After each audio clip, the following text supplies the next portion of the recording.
को भारत रत्न मिले, इसलिए प्रस्ताव भी पारित है। साथ ही कितना महत्वपूर्ण रहा ये सत्र? बिल्कुल देखिए, ये सत्र उपयोगी है क्योंकि ये एक संवैधानिक प्रक्रिया भी है। मॉनसून सेशन में, मॉनसून सत्र में, शीतकालीन सत्र में जो भी सरकार की सप्लीमेंट्री आवश्यकता होती है उसके लिए सरकार अपना गवर्नमेंट ये में पारित कराता है, बजट पारित कराता है। उसके अलावा आप लोगों ने देखा ही, विश्वविद्यालय बिल हुए या आपके कोचिंग सेंटर बिल हुई, तमाम चीज़ों में 5-5 विधेयक भी हाउस से पारित किए गए हैं जो कि बहुत महत्वपूर्ण बिल्स थे।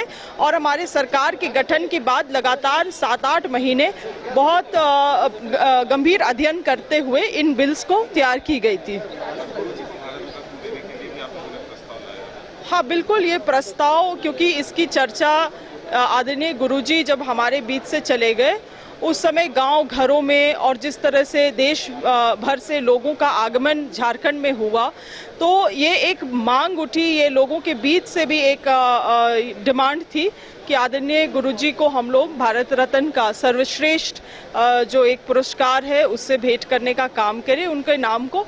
और आदरणीय हमारे वित्त मंत्री जी ने भी आज हाउस में एक बहुत महत्वपूर्ण चीज़ को हाईलाइट किया कि शायद अगर पारित होता है और केंद्र सरकार इसको एक्नॉलेज करती है तो आदरणीय गुरुजी पूरे देश भर में, मुझे लगता है वो पहले आदिवासी नागरिक होंगे जिनको ये पुरस्कार दिया जाएगा। विपक्ष का मैडम कहना है कि विनोद बिहारी महतो को भी साथ में दिया जाए भारत में। बाबूलाल दोनों का नाम जोड़ा है। देखिए, उनकी सरकार थी, वो तो किन्हीं को भी चाहते थे तो डबल इंजन की सरकार थी 2014 ऑनवर्ड्स, वो किसी को भी चाहते थे तो वो भारत रत्न से उनको पुरस्कारित कर सकते थे।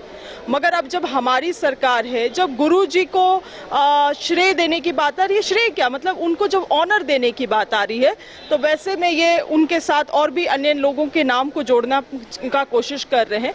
तो ये तो केवल और केवल इनकी राजनीति है, क्योंकि अगर इनकी मनसा होती तो जब डबल इंजन की सरकार थी उस समय आसानी से ये काम किया जा सकता था। बट हाउएवर आदरणीय गुरुजी को ये सम्मान मिलना चाहिए, इसके लिए हम लोगों ने हाउस से ये मांग भी, आज प्रस्ताव भी पारित किया है। बाबूलाल जी पॉलिटिक्स कर रहे हैं भारत रत्न के नाम पर?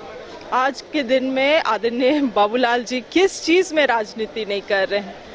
मतलब ठीक है, राजनीति करना चाहिए, हम सभी राजनीतिकार हैं, मगर राजनीति का स्तर भी एक होना चाहिए।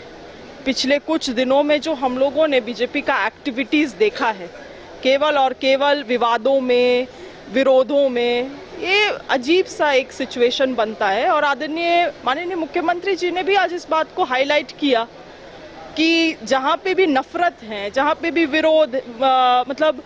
विरोधाभास है, वहाँ पे आरएसएस और बीजेपी का एक्टिविटी आप ज़रूर देखेंगे।